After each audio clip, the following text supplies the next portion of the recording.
నమస్కారం. ముందుగా ఎన్‌పిఎన్ న్యూస్‌కు స్వాగతం. అనంతపురంలోన ఎముకలు, మరి ఏ ఇతర వ్యాధులకైనా తెల్లకాడ కలిగిన వారికి ఓన్లీ రూ. 10కే వైద్యం చూస్తున్న డాక్టర్ పోనంకి శ్రీధర్ బాబు గారు మన స్టూడియోకి రావడం జరిగింది. ఆయనతో మరి ఎందుకు ఈ రూ. 10 తీసుకోవడం జరుగుతోంది? ఈ ప్రజాసేవ ఎప్పటినుంచి అలవాటైందని అడిగి తెలుసుకుందాం. సార్ నమస్కారం. సార్ మీరు ఈ రూ. 10కి మరి వైద్య పరీక్షలు చేస్తూ ఉన్నారని చెప్తున్నారు. ఎందుకు ఈ రూ. 10 తీసుకోవడం జరుగుతోంది ప్రజల వద్ద నుంచి? మిగతా కార్పొరేట్ హాస్పిటల్ అయితే ఎక్కువ ఛార్జ్ చేస్తా ఉన్నాయని వింటూ ఉన్నాం. మరి ఎందువలన ఇలా రూ. 10కే ఛార్జ్ చేస్తా ఉన్నారు? ముఖ్యంగా అందరికీ ఈరోజు తెలుగు భాషా దినోత్సవ శుభాకాంక్షలు. ఓకే. అదేవిధంగా జాతీయ క్రీడా దినోత్సవ శుభాకాంక్షలు. భారతదేశం అనాది కాలం నుంచి మనం తీసుకుంటే వేదభూమి, పుణ్యభూమి, కర్మభూమి, మాతృభూమి. ఓకే. ఈరోజు అలాంటి వేద భూమిలో మనం జన్మించినందుకు ముందుగా మనం గర్వపడాలి. ఎందుకంటే అనేక మంది ఇతర దేశాల్లో ఉన్న వారు కూడా ఈరోజు భారతదేశం యొక్క సంస్కృతిని, ఔన్నత్యాన్ని ఈరోజు గుర్తించారు. కానీ మనం ఇక్కడ ఉన్నటువంటి కొంతమంది మన భారతదేశ సంస్కృతిని చిన్నాభిన్నం చేస్తూ, ఎందుకంటే సంస్కృతి పట్ల మనకి ఎప్పుడైతే అవగాహన పెరుగుతుందో, మర్యాద పెరుగుతుందో, గౌరవం పెరుగుతుందో, ఆటోమేటిక్గా మన మాతృభాష పట్ల, మన తల్లి పట్ల, మన తండ్రి పట్ల, మన సోదరుల పట్ల, సోదరీమణుల పట్ల ఓకే. మనకు అవగాహన వస్తుంది, గౌరవం పెరుగుతుంది, వారి పట్ల ఆప్యాయత పెరుగుతుంది. ఓకే. ఆ తర్వాత ఏది వచ్చినా కూడా దానికి అందము, ఆనందంగా ఉంటుంది. అంటే చదువు ఎందుకు పెరుగుతుంది అంటే విజ్ఞానం పెరుగుతుంది. ఓకే. ఒకప్పుడు విజ్ఞానం పెరిగింది, ఇప్పుడు చదువు పెరుగుతుంది. Lot of difference. ఓకే. ఎందుకు అలాగా చెప్పగలుగుతారు? ఇప్పుడు విజ్ఞానం వేరే, చదువు వేరే చెప్తారా? 100%. ఇలా మీరు ఒకసారి తీసుకుంటే విజ్ఞానం అనేది మనకు కుటుంబ నేపథ్యంగా, అదేవిధంగా తల్లిదండ్రుల పెంపకం నేపథ్యంగా వచ్చేది. స్కూల్లో గురువుల దగ్గర నేర్చుకునేది విజ్ఞానం. ఓకే. చదువు అనేది కేవలం సర్టిఫికెట్లలోకి పరిమితం, అంటే మనం వేసుకోవడానికి. చదువు వేరు, విజ్ఞానం వేరు. ఒక వ్యక్తి చదువుకుంటాడు, కానీ అక్కడ పాము ఉందని, అతనికి పామును ముట్టుకుంటే కాటేస్తుందని చెప్పి బుక్లో ఉండదు. కానీ విజ్ఞానం ద్వారా తను తెలుసుకుంటాడు. అది ఎలా తెలుసుకుంటాడంటే మనకు ఉమ్మడి కుటుంబాలు, అంటే ఈ రోజు ఉన్నటువంటి ఉమ్మడి కుటుంబాలు అంటే ఎక్కువ జాయింట్ ఫ్యామిలీస్ తగ్గిపోయినాయి, న్యూక్లియర్ ఫ్యామిలీస్ పెరిగాయి, ఇండిపెండెంట్ లైఫ్ పెరిగిపోయింది. ఈ రోజు ఏ విధంగా ఉందంటే తండ్రిది కొడుకుని తీసుకెళ్లి హాస్టల్లో వేస్తున్నాడు, ఇదే కొడుకు పెరిగిన తర్వాత తండ్రిని తీసుకెళ్లి ఓల్డేజ్ హోమ్లో వేస్తున్నాడు. ఇప్పుడు తండ్రి పిల్లల్ని తీసుకుపోయి హాస్టల్లో వేయడం కారణం అంటే చదువు. ఒక పల్లెటూరు ఉంటుంది, ఆ పల్లెటూరులో సరైన చదువు లేదా ఉద్దేశం తెచ్చి వేసి ఉండొచ్చు. కారణం అనుకోవచ్చు కదా. ఖచ్చితంగా మీరు అన్నది వాస్తవమే. ఒక 40 సంవత్సరాల పూర్వం తీసుకుంటే ఆ రోజు ఉన్నటువంటి ఆ రోజు ఇప్పుడున్నటువంటి సౌకర్యాలు లేవు. 40 సంవత్సరాల పూర్వము కనీసం మండలంలో ఒక స్కూల్ కూడా లేదు. కానీ ఈ రోజు మనము 3G దాటేసాం, 4G దాటేసాం, చివరికి 5Gకి వచ్చేసాం. కానీ గురూజీని మర్చిపోతాం. 5Gకి వచ్చి కూడా మన గురూజీని మర్చిపోతున్నామంటే మన స్వస్థలము, మన మాతృభూమి. ఎందుకంటే wherever you can go, there is no doubt, you can learn education, you can earn education and you can come return. That is our Bharatdesh principal.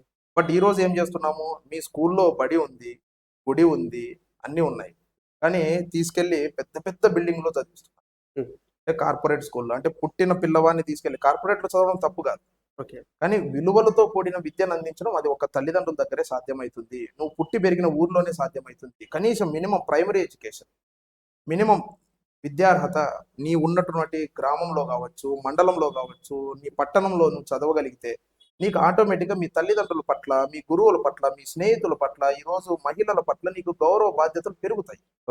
ఈరోజు వీళ్ళందరినీ కాదనుకొని నువ్వు ఎక్కడో పోయి ఉన్నప్పుడు ఏమైపోతుందంటే వీళ్ళందరినీ నువ్వు కోల్పోతున్నావు. అంటే గడిచిన 40 సంవత్సరాలకు ఇప్పుడున్నటువంటి వాస్తవాలకు లాట్ ఆఫ్ డిఫరెన్స్ వచ్చేసింది. గతంలో రోడ్లు ఉండేవి కాదు, ట్రాక్టర్ పోయేటి కాదు, కలెక్టర్ పోయేవాళ్ళు కాదు, బీడీ పోయేవాళ్ళు కాదు, బీడీఓ పోయేవాళ్ళు కాదు, ఎంఆర్ఓ పోయేవాళ్ళు కాదు. ఈరోజు ప్రతి ఒక్కరు వెళ్ళగలుగుతున్నారు. అనేక సదుపాయాలు వచ్చేసాయి. సో అందువల్ల ఈరోజు మన సంస్కృతిని మనం ఎప్పుడైతే గౌరవించగలుగుతామో పక్కనోళ్ళ పట్ల కూడా మనకు ఆలోచన చేసే విధానం అక్కడి నుంచే మొదలవుతుంది. అందులో భాగమే నేను ఇది చెప్పడానికి ఉదాహరణ. సార్ మీరు ఏం చదువు అంటే ఇక్కడ మన ఇండియాలో ఏం చదివారు, తర్వాత ఫారెన్లో ఏం చదివారు? నేను అనంతపురంలోనే గవర్నమెంట్ హాస్పిటల్లో జన్మించాను. అదేవిధంగా దాని తర్వాత స్కూలింగ్ అంతా కూడా ఫస్ట్ క్లాస్ నుంచి 10th క్లాస్ వరకు శ్రీ విద్యానికేతన్ స్కూల్ వేణుగోపాల్ నగర్లో ఇక్కడే చదవడం. ఒకటే స్కూలే. తర్వాత ఇంటర్మీడియట్ వచ్చేసి ఇక్కడే Babuji junior college, 3rd road. దాని తర్వాత ఎంసెట్ రాసిన తర్వాత 372 ర్యాంక్ రావడం నాకు. ఓకే. సో అందుకు సంబంధించి ఫిజియోథెరపీకి సంబంధించి గవర్నమెంట్ సీట్ నాది. గాంధీ మెడికల్ కాలేజ్ అప్పుడున్నటువంటి యునైటెడ్ ఆంధ్రప్రదేశ్కి సంబంధించి గాంధీ మెడికల్ కాలేజ్లో కౌన్సిలింగ్ తీసుకుంటే అనంతపురంకు సంబంధించి నా సొంతూరులో నేను చదవాలి అనే ఒక పట్టుదలతో ఆ రోజు కస్తూరి ఫిజియోథెరపీ కాలేజ్ అని చెప్పి మొట్టమొదటి college under affiliated to government general hospital. Okay. So అయితే అప్పటికి మాకు సీనియర్స్ లేరు, లెక్చరర్స్ లేరు, ఓకే. ఏవి కూడా లేవు. సో అయినప్పటికీ కూడా మా తండ్రి గారు కీర్తిశేషులు పెద్దలు పోనాకి వెంకటనాయుడు గారు, వారు జనసంఘు స్వయం సేవ కూడా. సో వారి నేపథ్యంలో వచ్చినటువంటి మేము, వారు మాకు ఒకటే మాటే చెప్పారు, విమానాల్లో పోయేవాడైనా ఎంతసేపు పైన పైన కిందికి దిగాల్సిందే, అందుకు కింద నేల మీద చదువుకున్నాడు ఆ స్థాయికి వెళ్ళగలుగుతాడు అని వారు చెప్పినటువంటి ఉదాహరణతోటి ఆ కాలేజీలో అడ్మిషన్ తీసుకోవడం. దాని తర్వాత అది అయిపోయిన వెంటనే హైదరాబాద్ ఉస్మానియా వెళ్ళి హౌస్ సర్జన్ చేయడం. దాని తర్వాత న్యూజిలాండ్కి వెళ్ళి ఐఎల్స్ టోఫెల్ లాంటి ఎగ్జామ్స్ రాసి 2007లో సో న్యూజిలాండ్కి వెళ్ళడము. అక్కడికి వెళ్ళిన తర్వాత graduate diploma in hospital management course చేయడం. దాని తర్వాత post graduate diploma in geriatric care, అంటే ముసలి వాళ్ళకు సంబంధించి ఓల్డ్ ఏజ్ వృద్ధాప్యంలో ఏ విధంగా అయితే ఉంటుంది వాళ్ళకు వచ్చే అంటే ఆల్జిమర్స్ డిసీజెస్ అవ్వచ్చు, ఈ చిన్న చిన్న మతిమరుపు డెమెన్షియా కావచ్చు, ఇవన్నీ కూడా మేము చదివిన స్టడీ ద్వారా చూస్తే కుటుంబ సభ్యుల ప్రోత్సాహము, స్థానికంగా ఉండే మిత్రుల ప్రోత్సాహం లేకపోవడం వల్లే ఈ రకమైన అనేటువంటి జబ్బులు వ్యాధులు వస్తున్నాయని చెప్పి మా పరిశోధనలో తేలింది. సో అక్కడ మేము స్టడీ చేసినప్పుడు దాని తర్వాత అదే విధంగా మణిపూర్కి సంబంధించి మాస్టర్ ఆఫ్ ఫిజియోథెరపీ చేయడం, ఆర్థోపెడిక్లో స్పెషలైజేషన్ చేయడం, అదేవిధంగా ఎంఎస్ సైకాలజీకి సంబంధించి అది కూడా అక్కడే చేయడం. తర్వాత ఆల్టర్నేటివ్ మెడిసిన్ అంటే మందులు వీలైనంత వరకు లేకోకుండా వీలైనంత వరకు సంప్రదాయ పద్ధతుల్లోనే, అంటే దీన్ని ఆల్టర్నేటివ్ మెడిసిన్ అంటాం. ఇది పాశ్చాత్య, యాక్చువల్గా ఇది మనది. ఎందుకంటే ఒకప్పుడు ఆల్టర్నేటివ్ మెడిసిన్ అంటే చరకుడు, సంహితుడు, సుశ్రుతుడు, వాగ్బాతుడు, ధన్వంతరి వీళ్ళందరూ కూడా పాండవులు మనకి ఎట్లో వైద్య శాస్త్ర పితామహులు. ఓకే, ఈరోజు సుశ్రుతుడిని చూస్తే ఫాదర్ ఆఫ్ సర్జన్ అంటాం మనం. ఆయన ప్రపంచానికే ఏ విధంగా అవయవాన్ని పోయాలి, ఏ విధంగా కుట్లేయాలి అని చెప్పి కొన్ని వేల సంవత్సరాల కిందట ఆయన రాశారు. ఈరోజు ఆయన విగ్రహం మీరు ఆస్ట్రేలియా సిడ్నీ యూనివర్సిటీకి వెళ్తే ఆయన విగ్రహం ఉంటుంది. అంటే మన భారతీయ సంస్కృతి ప్రపంచ దేశాల్లో ఉంది. ఆ సంస్కృతిని మేము చూడగలేము. అక్కడికి వెళ్ళి సుశ్రుతుని నిజంగా చూడగలగాలంటే ఆస్ట్రేలియాకి వెళ్ళాలి. సో అక్కడ అలాంటి కోర్సులు చేయడం. తర్వాత మా తండ్రి గారి విజ్ఞాపన మేరకు 2014-15లో ఇండియాకి రావడం జరిగింది. ఓకే. ఇక్కడికి వచ్చి మీరు ఇక 10 రూపీస్కే వైద్యం చేయడం ఎలా సాధ్యమవుతుంది? 10 రూపాయలకే వైద్యం చేయడానికి ఉన్నటువంటి ప్రధానమైనటువంటి శీర్షిక ఏమంటే, మాది ఏదో ట్రస్టో ఇంకోటో కాదు. ఓకే. మేమిద్దరు అన్నదమ్ములం. మా తమ్ముడు డాక్టర్ కోనకి సుధీర్ కుమార్ గారు సీనియర్ సాఫ్ట్వేర్ ఇంజనీర్, IBM హైదరాబాద్లో పనిచేస్తారు. ఓకే.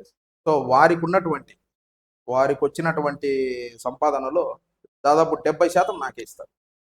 ఓకే. First point. ఇకపోతే మా తండ్రి గారి కోరిక ఏమంటే, వారు భారతీయ జనతా పార్టీలో సుదీర్ఘ కాలం పాటు పనిచేశారు. ఇక్కడ ఉన్నటువంటి అనంతపురం జిల్లాలో వారందరికీ తెలుసు. వారు 4 సంవత్సరాల క్రితం కాలం చేశారు. సో వారి కోరిక ఏమంటే, నేను వైద్యం చేస్తూ ఉంటే వారు చూడాలి అని. ఒక తండ్రిగా అది సహజమైనటువంటి కోరిక, ఏ తండ్రికైనా కావచ్చు. సో వారు చూడలేకపోయినారు. వారు చూడలేని పక్షంలో అందుకే వారిని కేవలం మా ఇంటి దగ్గరే, మా హాస్పిటల్ పక్కనే వారిని స్థాపన చేయడం కూడా జరిగింది. స్థాపన చేసి రాజస్థాన్ నుంచి విగ్రహం తెచ్చి కూడా పెట్టించారు. సో ఇక 10 రూపాయల విషయానికి వస్తే ఎందుకు పెట్టామంటే, దీనికి ఒక ఉదాహరణ చెప్తాను. ఒక వ్యక్తి రోల్స్ రాయ్స్ కార్లో తిరిగాడు, ఓకే, బెంజ్ కార్లో తిరిగాడు, ఓకే, ఆడి కార్లో తిరిగాడు, ఓకే, హెలికాప్టర్లో దాదాపు 26 సార్లు తిరిగాడు. ఆ వ్యక్తి న్యూజిలాండ్ దేశంలో నేను చూశాను. ఆ వ్యక్తి న్యూజిలాండ్ దేశంలో ఉన్నప్పుడు అదే వ్యక్తి భారతదేశం తిరిగి వచ్చిన తర్వాత వారి తండ్రి గారిని బండిలో కూర్చోబెట్టుకొని తండ్రి గారితో పొద్దున్నే వెళ్తున్నప్పుడు వారి తండ్రి గారి స్నేహితుడు రోడ్లో కనపడితే అప్పుడు తండ్రి వారి బాబుతో, బాబు నువ్వు ఆపు, అక్కడ మనకు తెలిసిన వ్యక్తి పోతున్నాడు అని చెప్పి బండి నాపించి వారి తండ్రి గారు, అన్న మీరు ఎందుకు వెళ్తున్నారు ఇక్కడ అంటే, నాకు ఇబ్బంది ఉంది, కొంచెం అలసటగా ఉంది, తలనొప్పి ఉంది, అందుకు పక్కన నిలబడినాను అంటే, లేదు మీరు ఇబ్బంది పడద్దండి, మీరు బండిలో కూర్చోండి అని చెప్పి మా తండ్రి గారు వారిని తీసుకెళ్ళి, అంటే మన భారతీయ సంస్కృతి సంప్రదాయము, ఒక సంఘం నుంచి వచ్చిన వ్యక్తి స్వయం సేవకుగా లక్షణాలు అలాగుంటాయి. ఓకే, అదే ఇప్పుడున్నటువంటి సంస్కృతి ఏముందంటే, అతను వ్యక్తి ఎదురు పడితే మనకు ఎందుకులే పక్కకి వెళ్ళిపోదాం అనే సంస్కృతి ఇప్పుడు చూస్తున్నాం. సో అప్పుడు మా తండ్రి గారు వారిని కూర్చోబెట్టుకోవడం, అంటే ఆ బాబు తండ్రి గారు, సో వారిని కూర్చోబెట్టుకొని అలా తీసుకెళ్తున్నప్పుడు రోడ్డు క్రాస్ చేసేటప్పుడు ఒక చిన్న కుక్కపిల్ల అడ్డం వచ్చింది. సో అప్పుడు ఆ కుక్కపిల్ల అడ్డం వస్తే అతను ఇమ్మీడియట్ గా బ్రేకులు వేసి కాలు పెట్టేసి పాటికి 40 స్పీడ్లో వెళ్తున్న ఆ వ్యక్తి హెల్మెట్ పెట్టుకొని సో హైవే మీద వాళ్ళ తండ్రి ఆ బండిని బైక్ను పట్టుకున్నాడు వెనకాల బ్యాక్ సైడ్. ఈ మధ్యలో కూర్చున్న వ్యక్తి ఇతని మీద పడ్డాడు. అంటే బండి మనం పోయే ప్రెషరు సో 40 వేగంతో ఉన్న ప్రెషరు, బండి బరువు దాదాపు 500-600 కేజీలు. ఎందుకంటే బండి వేగం పోయేటప్పుడు వేగం ఎక్కువ ఉంటుంది. ఓకే. సో 40 స్పీడ్లో పోతున్నాడు, అంతకంటే స్పీడ్ కూడా లేదు, ఉదయం 10 గంటలప్పుడు. సో అప్పుడు అతను కాలు కింద పెట్టిన వెంటనే అతని మోకాలు 14 పీసులు ముక్కలైపోయింది. ఓకే. ముక్కలైపోయింది. ఉమ్. మా వైద్య పరిభాషలో tibial plateau fracture last stage అంటాం. అంటే తొడలో నుంచి వచ్చే ఎముక, కాలు పైన ఉన్నటువంటి ఎముకలు అన్నీ కూడా పీసెస్ అయిపోయినాయి. ఉమ్. మీరు ఒక్కసారి ఊహించుకోండి. ఆ వ్యక్తి, నేను ముందు చెప్పాను, అతను తిరగని కార్ లేదు, అతను తిరగని హెలికాప్టర్ లేదు. అంటే అంత వైభోగం చూసినటువంటి వ్యక్తి నడి రోడ్లో వారి తండ్రికి బండి ఇచ్చేసి అలాగే రోడ్లో కూర్చుండిపోయాడు. వారి తండ్రి అప్పుడు ఆ వచ్చిన వ్యక్తిని పంపించడం మన బాధ్యత అని చెప్పి ఆ వ్యక్తికి ఆయన తండ్రి గారు 200 రూపాయలు ఇచ్చి అతను వేరే ఆటోలో పంపించాడు. ఎందుకంటే అతనికి ఆరోగ్యం బాగాలేదు కాబట్టి. నిజంగా కొడుకు ఆ కష్టంలో ఉన్నప్పటికీ కూడా ఆ తండ్రి ఇచ్చి పంపించాడు చూడండి. ఇంతకంటే ఉదాహరణ ఎక్కడ ఉంటుంది చెప్పండి. నా కొడుకు ఇబ్బందుల్లో ఉన్నాడు, నువ్వు పోవయ్యా అని ఒక మాట అనొచ్చు, కానీ అలా అనలేదు ఆ తండ్రి. నిన్ను తీసుకొచ్చిన బాధ్యత నాది, ఇంటి దగ్గర వదలాలి నేను అని చెప్పి ఆయన అక్కడ వదలడం, అతన్ని పంపించడం. ఇతను రోడ్లో కూర్చున్నాడు, బస్సులు వెళ్తున్నాయి, అన్నీ వెళ్తున్నాయి. ఇది జరిగింది 2017 డిసెంబర్, రీసెంట్గానే. సో ఆ అబ్బాయి కాలు మడవడానికి 3 గంటలు పట్టింది. కాలు మడవడానికి అంబులెన్స్ ఫోన్ చేస్తే కొద్దిసేపు సర్దుకో అన్నారంట వాళ్ళ తండ్రి గారితో. సర్దుకోవడానికి ఏముంటుంది అక్కడ? అది బాధ వర్ణనాతీతం. ఆల్మోస్ట్ నాకు తెలిసి ఆ చుట్టూ మోకాలంతా కూడా ఒక గుండ్రాయి సైజులో అయిపోయింది. ఆ వ్యక్తి పాదం అలాగే పెట్టుకొని ఓపిగ్గా కూర్చున్నాడు. అప్పుడు ఆ వ్యక్తి ఆలోచన చేసేది ఏమంటే, నేను చూడని వైభోగం లేదు, నేను చూడని డాలర్ లేదు, నేను చూడని రూపాయి లేదు, కానీ దేవుడు నేను పుట్టిన జన్మస్థలంలోనే నన్ను ఇక్కడ ఎందుకు స్టాప్ చేశాడు అంటే ఇక్కడ నుంచి నా గమ్యం మొదలవుతుంది అని చెప్పి అతను అక్కడ అనుకున్నాడు. తర్వాత వేరే ఊరు నుంచి ఒకతరు తెలిసిన వ్యక్తులు వస్తే ఆ అబ్బాయిని తీసుకొని కారులో అతను అప్పటికి అన్కాన్షియస్లోకి వెళ్ళిపోయాడు. సో కళ్ళు తెరిచి చూసేపాటికి హాస్పిటల్లో ఉన్నాడు. సో హాస్పిటల్లో డాక్టర్స్ తోటే, ఎందుకంటే అతను కూడా డాక్టరే కాబట్టి, సో ఆ డాక్టర్స్ తోటి మాట్లాడి సంప్రదించి రాడు లేకోకుండా, ఎందుకంటే మోకీల దగ్గర రాడ్ వేస్తే ఆటోమేటిక్గా బెండ్ చేయలేరు, జీవితం కూడా కింద కూర్చోలేరు, అతను చాలా ఇబ్బంది పడతారు. సో అందుకు అతను ఏం జరిగేసాడంటే డాక్టర్స్ తోటి మాట్లాడి రాడ్ లేకోకుండా కేవలం మంచం మీదే ఉంటాను. అప్పుడు డాక్టర్స్ ఏమన్నారంటే సంవత్సరమైనా నీకు కాలు రాదని చెప్పారు. అతను లేదు పర్లేదు, 100 సంవత్సరాల జీవితంలో 1 సంవత్సరం పోతే ఏమీ కాదు, మిగతా జీవితం అంతా నాదే కదా అని చెప్పి అతనికి ఉన్నటువంటి గుండె ధైర్యం, వారి తల్లిదండ్రులు ఇచ్చిన ప్రోత్సాహంతో మంచం మీద 14 నెలలు, అంటే 10 నెలలకు అతను కింద కాలు పెట్టాడు. మిగతా 4 నెలలు వాకర్ మీద, స్టిక్ మీద అలా నడిచి 14 మంత్స్ మొత్తం కంప్లీట్ అయిపోయింది. అంటే 10 నెలలకు అతను దిగాడు. 10 నెలలకు అతను దిగినటువంటి ఇచ్చినటువంటి స్ఫూర్తి నేను చూశాను. ఆ వ్యక్తి ఎవరో కాదు, ఆ వ్యక్తి నేనే. మీకు జరిగిన అనుభవం? నాకు జరిగిన, ఎవరో కాదు, ఆ వ్యక్తినే నేను. ఓకే. ఆ ఇన్సిడెంట్ వల్ల మీరు 10 రూపీస్ 10 రూపాయలకి వైద్యం చేయాలి. 10 నెలలకు నేను కాలు కింద పెట్టాను. ఓకే. ఇది ఎందుకంటే మనం ఇక్కడ కూర్చొని డైలాగులు చెప్పచ్చు, కానీ వాస్తవంలోకి వెళ్ళాలి. ఎప్పుడు కూడా ఒక పేషెంట్ తాలూకు దెబ్బ తగిలితే ఆ కుటుంబ పరిస్థితి ఎలా ఉంటుంది, ఆ కుటుంబం చుట్టూ ఉన్న వాతావరణం ఎలా ఉంటుంది, ఆ కుటుంబము ఆర్థిక స్థితిగతులు ఎలా ఉంటాయి. ఒక వ్యక్తికి మనం మందు రాసిస్తున్నామంటే ఆ వ్యక్తి ప్రీవియస్ బ్యాక్గ్రౌండ్ చెక్ చేయాలి. ఓకే. ఆ వ్యక్తి తల్లిదండ్రులు ఏం చేస్తారు, ఆ వ్యక్తి భార్య ఎంత కష్టపడుతుంది, ఆ వ్యక్తి చెమట చిందించే ప్రతి చెమటకు కూడా మనం విలువను ఇవ్వాలి. ఇచ్చినప్పుడే మనకు ఆ సాటిస్ఫాక్షన్ అనేది ఉంటుంది. అందుకు నేను ఎప్పుడు చెప్తుంటాను, మాకెవరు పోటీ కాదు, మేము ఇంకోరికి పోటీ కాదు. ఎందుకంటే నేను అనుభవించినటువంటి ఏదైతే ఉందో 14 నెలలు మంచం మీద ఉండి 10 నెలల తర్వాత కింది కాలు దిగి పెట్టినటువంటి, అంటే ఆ టైంలో నాకు సహకరించినటువంటి మా మిస్సెస్ అయితేనేమి, అదేవిధంగా మా తమ్ముడు సుధీర్ కుమార్ అయితేనేమి, మా అమ్మగారు, మా తండ్రి గారు. మా తండ్రి గారిది సేవ నేను ప్రత్యేకంగా చెప్పాలి. ఎందుకంటే నాతో పాటే ఆయన కూర్చొని రాత్రి నిద్ర రాదంటే తెల్లారుజామున 2, 3 గంటల వరకు మనిద్దరం ఎలా మాట్లాడుకుంటున్నామో, ఆయన నాతో ఆ విధంగా కూర్చొని కాలక్షేపంగా, ఖుషీగా కబుర్లు చెప్పేవాడు. అంత దూరదృష్టి ఉన్నటువంటి వ్యక్తి. అలాంటి వ్యక్తిని ఈరోజు కోల్పోయాను. ఈరోజు వారు నాకు లేరు. ఈరోజు దేవుడు తిరిగొచ్చి అడిగితే, ఒక్కసారి మా తండ్రి గారిని చూపించని అడిగితే అది జరగని పని. కానీ వారు కోరుకున్న కోరిక, నువ్వు పేషెంట్‌ని చూస్తుంటే నేను చూడాలి. అందుకే వారు ఎప్పుడు చెప్పారు, రక్త మాంసంతో వ్యాపారం చెయ్యొద్దు అని చెప్పారు. అందుకే నేను ఈరోజు వ్యాపారం చేయదలుచుకోలేదు. నాకు తగిలిన దెబ్బ పక్కవాడికి తగలకూడదు. ఇది ఎక్కడి నుంచి వస్తుందంటే భారతీయ సంస్కృతి, కుటుంబ నేపథ్యము, సంఘం నుంచి స్వయం సేవక్‌గా ఈరోజు I feel so proud of I'm become to RSS. ఈ మాట చెప్పడానికి ధైర్యం కావాలి. ఆర్ఎస్ఎస్ రాష్ట్రీయ స్వయం సేవక్ సంఘ్ కాదు, రీకన్స్ట్రక్టివ్ సర్వీస్ టు సొసైటీ. ఈరోజు మేము సమాజ పునర్నిర్మాణంలో భాగంగా ఉన్నాం. Yes, we feel so proud. ఈరోజు నేను చేశాను కదా, మిగతా వాళ్ళని తగ్గించమని నేను అడగను. నాకు దెబ్బ తగిలింది. ఎవడి తల్లి చనిపోతే వాడే ఏడుస్తాడు, ఎవడి తండ్రి చనిపోతే వాడే ఏడుస్తాడు. ఈరోజు దెబ్బ నాకు తగిలినంతగా ఎవ్వరికి కూడా తగిలింది. ఈరోజు నాకు దాదాపు 26 కుట్లు పడ్డాయి. 26 కుట్లు. మీరు ఒక్కసారి ఆలోచన చేయండి. ఈరోజు కరోనా టైంలో 14 రోజులు మనం హౌస్ క్వారంటైన్లో ఉండలేము. మరి అదే 14 నెలలు మంచం మీద ఉన్నాను. ఇప్పటి వరకు బయట ప్రపంచానికి తెలియనటువంటి వార్త ఇది. కేవలం మా ఫ్రెండ్స్ కొంతమంది 2-3 సన్నిహితులకు తప్ప ఈ రోజు వరకు బయట ప్రపంచానికి తెలియదు. మరి 10 రూపాయలు కాదు నేను పెట్టాల్సిండేది. దేవుడు నాకు శక్తి ఇచ్చి అనుగ్రహం ఇస్తే ఉచితంగా కూడా పెడతాను. ఈరోజు ఆ 10 రూపాయలు కూడా ఎందుకు అడుగుతున్నానంటే, నేను 10 నెలలకు దిగాను కాబట్టి. ఆ 10 నెలలు నేను ఒక్కొక్క నెల పడిన బాధ ఎదుటి వ్యక్తి పడకూడదు. ఈరోజు నేను ఒక వీల్ చైర్ చేయించుకున్నాను, ఎవరి మీద ఆధారపడకూడదని. ఒక క్రియేటివ్గా నేను ఒక డిజైన్ వేసుకొని మా తండ్రి గారికి ఇస్తే ఆయన నాకు వీల్ చైర్ తయారు చేయించాడు. ఈరోజు మా మెడికల్ సెంటర్లో దాన్ని అలాగే ఒక హెరిటేజ్ లాగా పెట్టారు. ఆ వీల్ చైర్ అంటే కాలు బెండ్ చేయకోకుండా స్ట్రైట్గా పెట్టుకోవడం. సో అంటే ఆ డిజైనింగ్ నేను చేసుకోగలిగాను. నేను ఈరోజు ఎవ్రీడే 5 కిలోమీటర్స్ వాకింగ్ వెళ్తాను. సో ఈరోజు నేను చెప్పేంత వరకు బయట ప్రపంచానికి తెలియదు. మరి ఇంత జరిగినప్పుడు దేవుడు ఇది ఒక పునర్జన్మ అనుకోవాలా, ఇంకా సంపాదన లేకపోవాలనుకుంటే నేను ఈరోజు న్యూజిలాండ్లో నాకు గ్రీన్ కార్డ్ ఆప్షన్ ఉంది ఎన్ఆర్ఐగా. ఈ రోజు నేను తిరిగి వెళ్ళినా కూడా, ఎందుకంటే అక్కడ ఉన్నటువంటి అందరూ కూడా నా స్నేహితులు, నా మిత్రులు, నా సన్నిహితులే. ఈరోజు దే ఆర్ వెల్ సెటిల్డ్.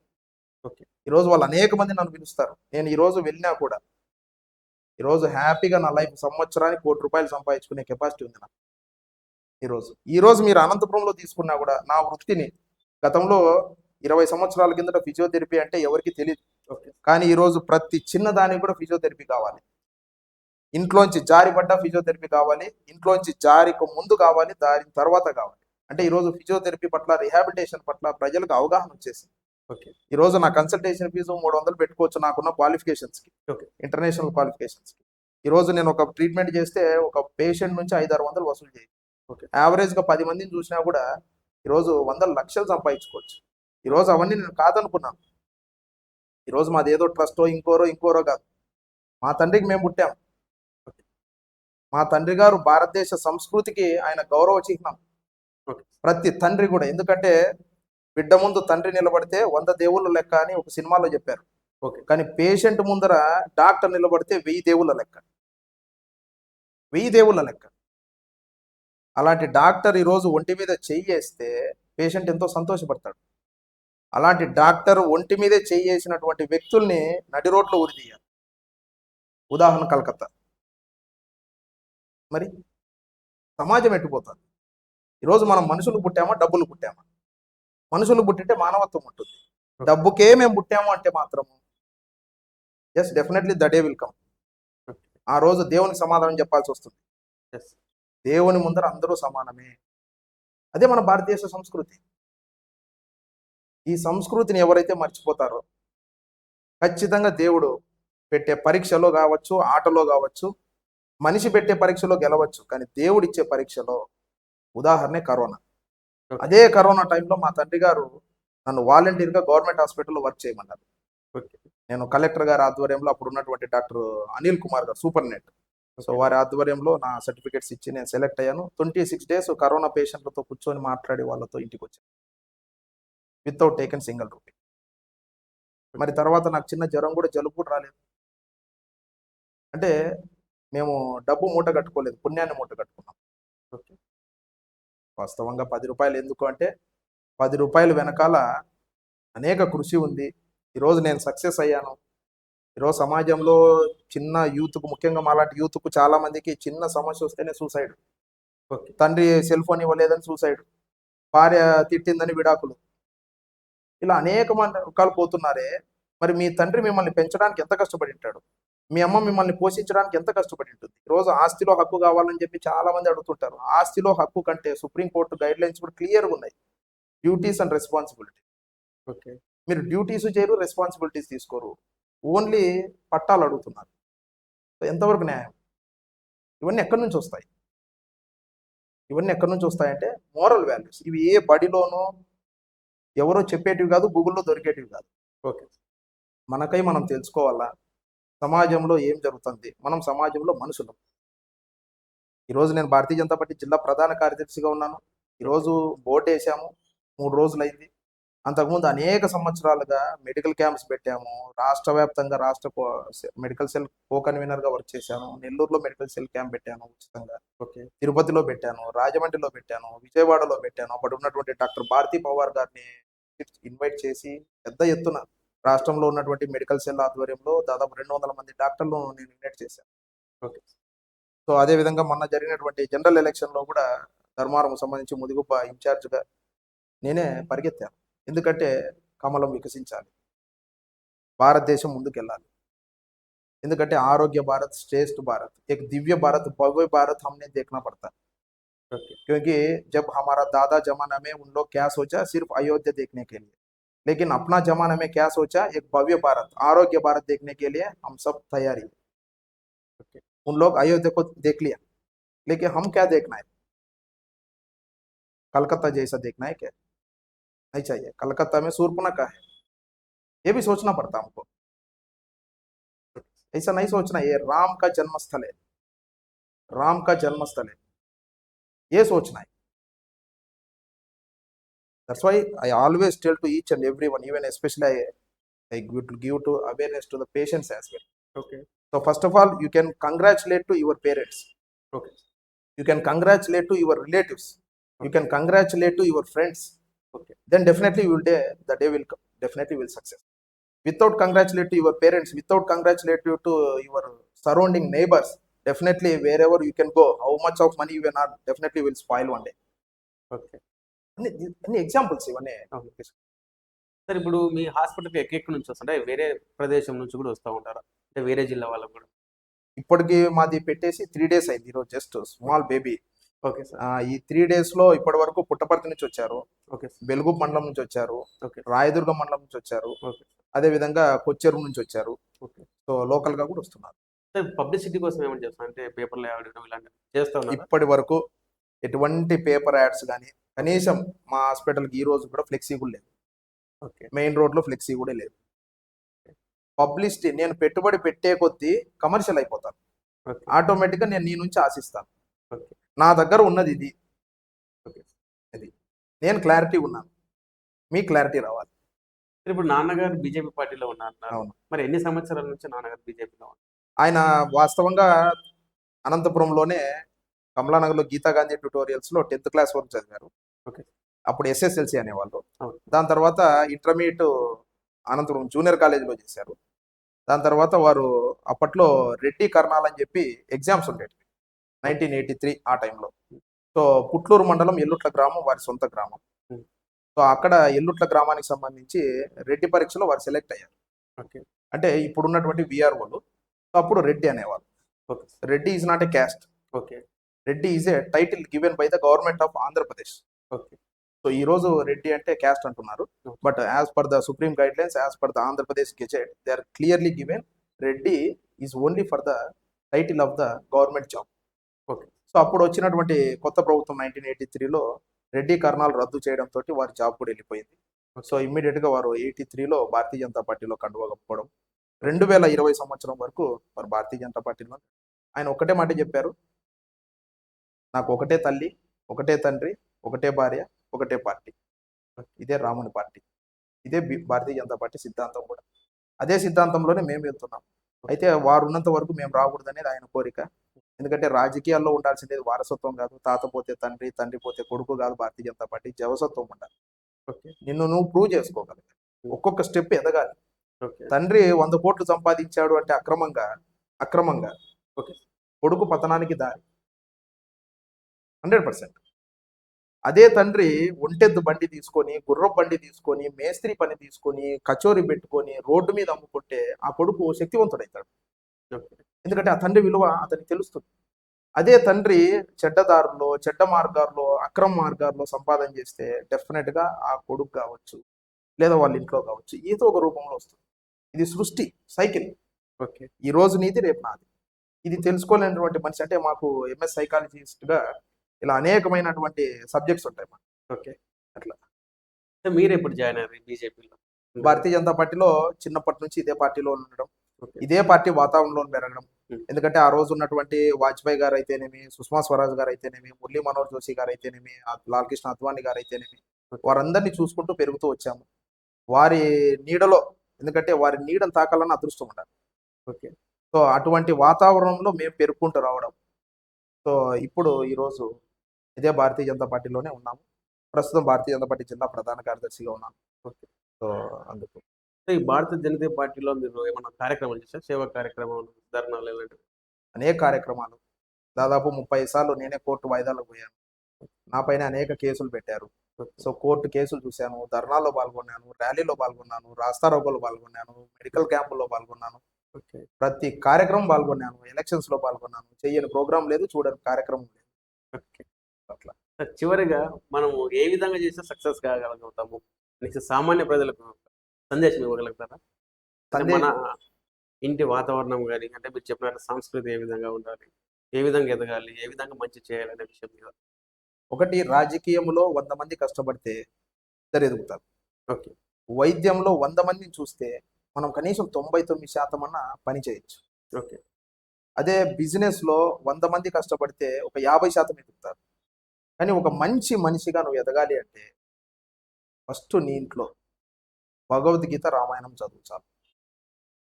ఆ 2 బుక్కులు చదివితే అంటే ఏ విధంగా బతకాలో ఓకే. ఆ 2 బుక్కులు చెప్తాయి. ఏ విధంగా చెడిపోవాలో కూడా భగవద్గీత చెప్తుంది. సో మనం ఆ 2 బుక్కులు పక్కన పెట్టేసి మిగతా అన్ని బుక్కులు చదువుతున్నాం. లైబ్రరీలో ఉండే అన్ని బుక్స్ చదువుతున్నాం. ఓకే. సో అందుకు రామాయణము, భగవద్గీత మనం చదవగలిగితే, దాంట్లోకి అట్లీస్ట్ ఒక పేరాన్న మనం మాట్లాడగలిగితే, ఆ శ్లోకాన్ని మనం చెప్పగలిగితే, కైకేయి అంటే ఎవరు, రాముడు అంటే ఎవరు, శూర్పణఖ అంటే ఎవరు, అదేవిధంగా కృష్ణుడు అంటే ఎవరు, సుబాలుడు అంటే ఎవరు, ద్రౌపది అంటే ఎవరు, ఈ విషయాల పట్ల మనకు అవగాహన ఎప్పుడైతే వస్తుందో ఆటోమేటిక్గా మన సంస్కృతి ఎంత గొప్పది అనేది మనకు తెలుస్తుంది. సో ఆటోమేటిక్గా అక్కడి నుంచి మొదలవ్వాలి సంస్కృతి. ఓకే. సో ఖచ్చితంగా భారతదేశం అనేది అనాదిగా ఇది విశ్వగురువు, ఈ రోజు కాదు, పూర్వం తక్షశిల, నలంద అప్పటి నుంచే ఇది విశ్వగురువు. సో ఇప్పుడు రావడానికి అన్ని అవకాశాలు ఉన్నాయి. మనం యూత్ రావాలి రావాలి అంటున్నాం, కానీ యూత్ ఎవరన్నా కానీ మన ఇంటి నుంచి మొదలవ్వాలి అంటే ఇంటి నుంచి రాజకీయంగా చేయాల్సిందే. ఇంటి నుంచి మన సంస్కృతి తెలుసుకొని రావాలి, మన పెద్దల పట్ల అవగాహన తెలుసుకొని రావాలి. ఇప్పుడు ఉదాహరణకు, ఇప్పుడు ఫర్ ఎగ్జాంపుల్ నామినేటెడ్ పోస్టులు ఉన్నాయి. ఓకే. నన్ను అడిగితే సీనియర్స్కి ఇవ్వాలి అంట. ఎందుకంటే వారు కనిపించినటువంటి పునాదులు, ఓకే. వారు కనిపించరు. ఈరోజు మీ బిల్డింగ్ ఇలా నిలబడింది అంటే కింద గునాది ఉంది. ఆ గునాది భద్రంగా ఉందాం కాబట్టి ఈరోజు మనం ఇక్కడ కూర్చోగలిగాం. ఓకే. సో ముందుకు సీనియర్లకు ఇచ్చేసే, వాళ్ళకి ఇస్తే, వాళ్ళకి ఇవ్వడం అంటే మనల్ని మనం గౌరవించుకోవడం. ఓకే. రేపు మనము ఆ ప్లేస్లోకి వస్తాం కదా. ఈరోజు నువ్వు వాళ్ళని గౌరవించావు, రేపు నువ్వు గౌరవాన్ని ఎలా ఆశిస్తావు? సో అందుకు భారతీయ జనతా పార్టీలో ఎప్పుడు కూడా, మా పార్టీలో ముఖ్యంగా మహిళలకు అత్యంత గౌరవం ఇస్తాం. ఓకే. అందుకే ఈరోజు ప్రపంచవ్యాప్తంగా అతిపెద్ద పార్టీగా అవతరించింది. ప్రజల ఆశీస్సులతో, ప్రజాభిమానంతో ముందుకెళ్తాం పార్టీ. ఈరోజు ఈ టాపిక్తో ముగించుకొని రేపు మరి సరికొత్త టాపిక్తో మీ ముందర రావడం జరుగుతుంది. అంతవరకు